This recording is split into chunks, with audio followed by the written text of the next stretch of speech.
জীবনে চলার পথে নানান ধরনের বাধা আসে, তাই বলে কি থেমে থাকলে চলবে? আপনি যখন ভালো কিছু করবেন, আপনার পিছনে লোকজন লেগেই থাকবে, যাতে আপনি ভালো কাজ না করতে পারেন। কিছু কিছু লোকজন আছে আপনাকে ভালোবাসবে, পছন্দ করে, তারা আপনাকে উৎসাহিত করবে। আবার কিছু লোক আছে আপনার ক্ষতি করার চেষ্টা করবে।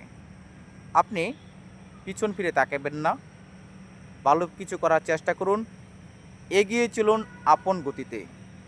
যখন আপনি প্রতিষ্ঠিত হতে পারবেন, যেসব লোক আপনাকে নিয়ে বাজে মন্তব্য করেছে, তারাই একসময় আপনাকে বুকে জড়িয়ে নেবে, ভালোবাসবে। এজন্যই ভালো ভালো কাজ করুন, জীবনটাকে সুন্দরভাবে সাজিয়ে তুলুন।